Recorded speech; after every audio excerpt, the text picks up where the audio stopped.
Bueno, y estamos con la congresista Patricia Juárez, de Fuerza Popular y expresidenta de la Comisión de Constitución. Congresista Juárez, ¿cómo está? ¿Cómo Ante estás? todo, buenas noches. Buenas noches. Y a ver, quería empezar con este tema que conversábamos con el doctor Ernesto Blume, que conoce mucho del tema constitucional, evidentemente. Lo que ya ha respondido el Tribunal Constitucional al Congreso de la República, al presidente del Congreso, que en esta etapa no les corresponde a ellos pronunciarse sobre el tema, que ustedes como parlamentarios tienen toda la capacidad de interpretar el 117. ¿Cómo toman este anuncio? Bueno, es una de las posibilidades que existía al momento de presentar de parte de la Presidencia del Congreso esta ampliación, que el tribunal se pronuncie de esta manera. Yo creo que los procuradores, en el momento de asesorar al presidente del Congreso, creo que lo que han pretendido es lograr que existiera una interpretación de este artículo, dada la acusación, la denuncia constitucional que contenía, digamos, esa solicitud, ¿no?, de que se pudiera aplicar de una manera interpretativa el 117. Entonces, bueno, el tribunal en uso absoluto de sus facultades ha respondido de esa manera y está bien, ¿no? Hay que continuar, digamos, buscando la salida. Creo que el ánimo del presidente del Congreso, perdóname, ha sido ese, ¿no? El tratar de encontrar una salida a esta crisis, y por eso entiendo yo que se recurrió al Tribunal Constitucional. Porque hay que ser bien claros también, ¿no? No es que el Tribunal Constitucional les esté diciendo que ustedes no pueden interpretar el 117. Les está diciendo, cuando hay una controversia de competencia con otra institución, bueno, yo contestaré y me pronunciaré, porque ese es mi encargo, mi función. Pero en este caso, ustedes busquen la vía, ustedes vean si interpretan el 117 como pide la fiscal de la Nación. Claro, por supuesto. O sea, en realidad nosotros tenemos la función y la potestad, la prerrogativa legislativa. Nosotros podemos, muchos, digamos, se han pronunciado en algunos momentos para decir, no, ustedes no pueden interpretar las leyes, pero nosotros sí podemos hacer leyes de desarrollo constitucional, podemos establecer interpretaciones también de las propias leyes y hacer precisiones, aclaraciones, modificaciones, porque esa es nuestra función. Entonces, sí, de repente corresponde hacer un análisis del artículo 117, o corresponde también, como bien lo ha señalado el doctor Blume, ponerle, digamos, un poco más de empeño del que se ha puesto hasta ahora respecto a la vacancia por incapacidad moral, el 113, porque en realidad hasta ahora se han recabado, digamos, un grupo de firmas, se ha tratado de hacer lo posible, pero creo que hay que poner la mirada no solamente en el 113, sino también en el 114 respecto a la suspensión que se tiene que hacer por incapacidad temporal del presidente de la República, por ejemplo, hasta que culminen las investigaciones que el presidente tiene en la Fiscalía, ¿no? Entonces, también cabe la aplicación del artículo 114. Entonces, hay toda una serie de posibilidades dentro de este abanico constitucional, como bien lo ha dicho el doctor Blume, que se pueden aplicar. Entonces, en este momento, digamos, se fue de parte del Congreso a pedir que el Tribunal Constitucional, digamos, interprete el Tribunal Constitucional, lo ha dicho, y hay que respetar absolutamente la interpretación que ha hecho, ajustada a ley, y entonces vayamos a ver los otros caminos, ¿no?, que se han estado analizando. Pero el 117, para volver al tema, o a lo que pide de alguna manera la fiscal de la Nación, ¿es viable? ¿Lo ve viable? ¿Lo ve, y más que viable, lo ve concretable? Porque parece un camino bastante largo y además parece un camino bastante peligroso también. La denuncia constitucional, desde el punto de vista procedimental, está en la subcomisión de acusaciones. La subcomisión el día 28 tiene que hacer un informe de calificación sobre la procedencia. Entonces, ahí también, digamos, vamos a analizar, tiene que analizar la subcomisión, a ver si es que realmente es procedente o no. Ahí, por ejemplo, tenemos un hito importante. Luego, después, también, digamos, se están analizando las otras opciones. Se pueden hacer como en algún momento han planteado algunos congresistas, también el desarrollo, por ejemplo, de la suspensión a través de modificaciones al reglamento del Congreso. Que necesitaría, entiendo, me decía el congresista Muñante... 66 votos. Claro, mayoría simple. Sí, mayoría simple, mayoría simple. Entonces, hay varias situaciones que se están manejando. Yo creo que lo importante, Omar, es que, como bien lo ha señalado el doctor Blume, no debemos de salir del marco constitucional. O sea, nosotros no podemos acostumbrarnos a que frente, por ejemplo, a situaciones como las que han ocurrido ahora con el presidente de la República y las 6 investigaciones o 7 investigaciones que tiene en este momento por delitos de corrupción, nosotros podamos ir a modificar el 117 como algunos congresistas han estado señalando que presentaron su proyecto de ley y que este proyecto de ley son responsables la Comisión de Constitución de manera irresponsable y desconociendo realmente que el texto constitucional no se puede modificar porque te guste o porque te convenga.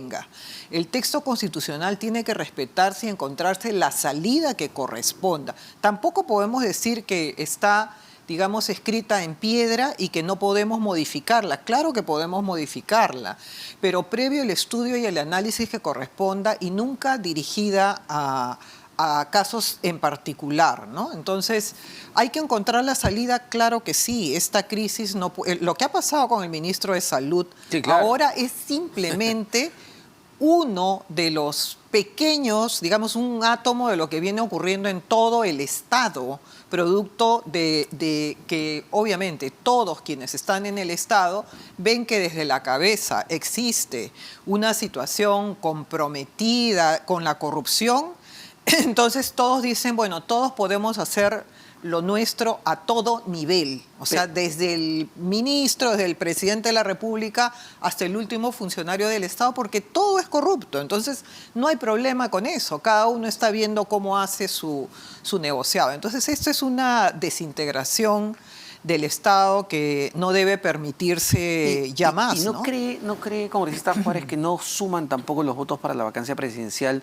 Porque de alguna manera Dina Boluarte, que es la vicepresidenta, no es una posibilidad y eso atemoriza a un grupo de parlamentarios que, bueno, que quieren quedarse hasta el 2026. La sucesión constitucional determina que es el vicepresidente de la claro. República, primero o segundo. En este caso, correspondería la sucesión constitucional a la señora Boluarte.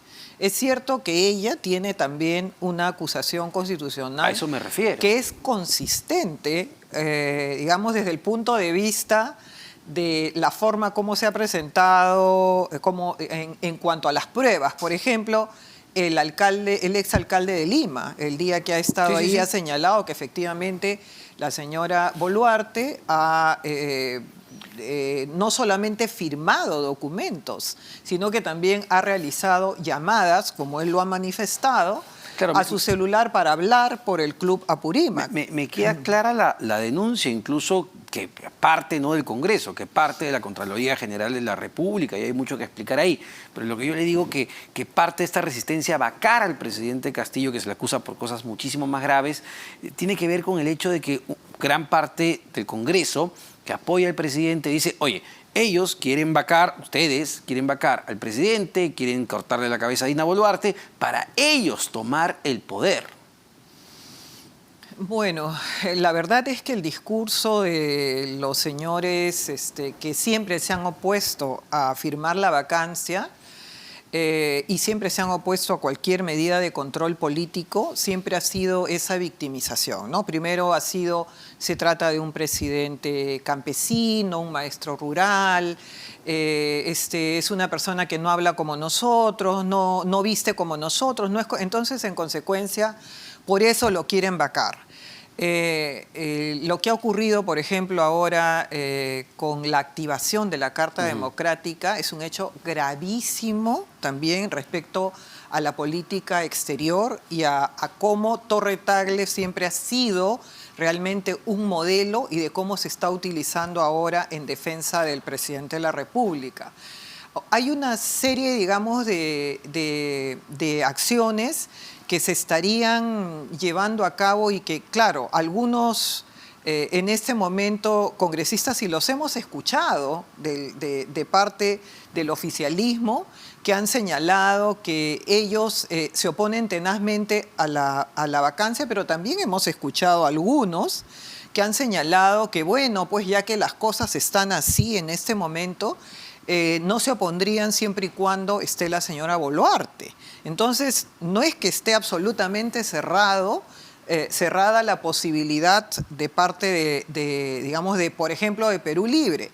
En este momento, el ministro de Salud, que es la cuota de Perú Libre, ya salió. Digamos, ya salió, pero estoy segura que también le van a dar al sucesor del señor López, le van a dar, porque seguimos en el cuoteo, en la repartija, o sea, toma, te doy esto con todo descaro, pero necesito tus votos para blindarme de manera grosera en el Congreso, ¿no? Entonces, eso es lo que sigue ocurriendo, viene ocurriendo, y eso es lo que espero que vea la OEA y que no se cierre respecto a estos hechos gravísimos que están ocurriendo en el Perú. Y entonces, ¿por qué no es una posibilidad lo que se ha venido planteando desde diversos frentes? El último que lo ha recordado es el cardenal Pedro Barreto, arzobispo de Huancayo, justamente ayer en Ampliación de Noticias, cuando le decía, presidente, renuncie.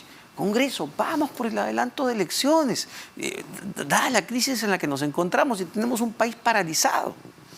Claro que sí, pero es como decirte, por ejemplo, Omar, aviéntate al abismo y hazlo por el país, ¿no? O sea, decirle al presidente renuncia es decirle al presidente sométete a la justicia, y jamás lo va a hacer, porque finalmente todos los actos que hemos visto obstruccionistas durante todo este tiempo precisamente son porque no quiere someterse a la justicia.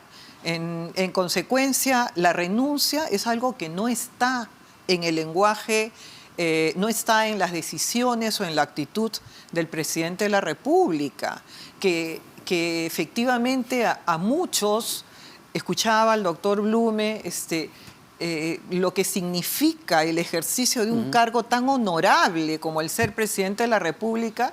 Por ejemplo, vemos a la ex primera ministra en el Reino Unido que simplemente frente a una acción de no poder con el cargo simplemente renuncia. O sea, no existe esa dignidad, ese decoro, no existe ese, digamos, ese ánimo que siempre han tenido los verdaderos demócratas de dar un paso al costado. Pero esto no es nada de eso. Y todos lo sabíamos desde el momento en el que se presentó el candidato Castillo.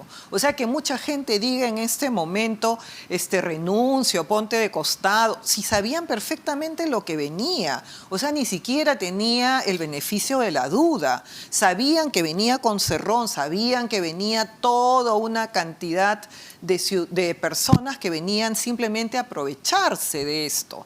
Entonces, claro, ahora el Congreso, digamos, en muchos de los casos es el responsable, el Congreso no hace, el Congreso, pero muchos de los que ahora reclaman son quienes han permitido, quienes han posibilitado que esta situación que estemos pasando en el Perú por esta situación. También es consciente y no pueden responsabilizar a los que votaron en contra de Keiko Fujimori. Es decir, Pedro Castillo o la gente no votó por Pedro Castillo. La gente en segunda vuelta votó en contra de Keiko Fujimori.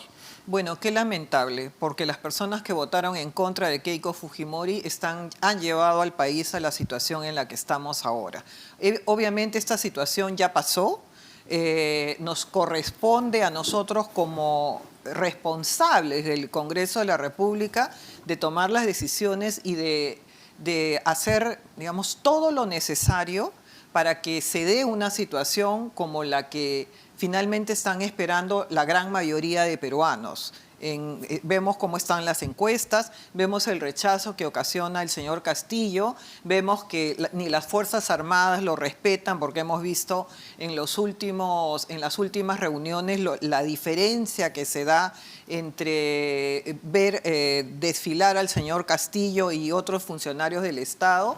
Entonces, pero no podemos esperar la renuncia. La verdad es que Tenemos que accionar y tenemos que accionar desde el Congreso dentro de la legalidad y dentro de lo que significan las figuras que la Constitución nos provee para poder, digamos, tomar una decisión, ¿no? Muchísimas gracias, congresista No, Patricia gracias. Juárez, de Fuerza Popular, expresidenta de la Comisión de Constitución. Vamos rápidamente a una pausa. Venimos para conversar con el abogado penalista Jefferson Moreno, justamente para lo último que acaba de salir, ¿no? Ya la prisión preventiva 30 meses para parte del gabinete en la sombra.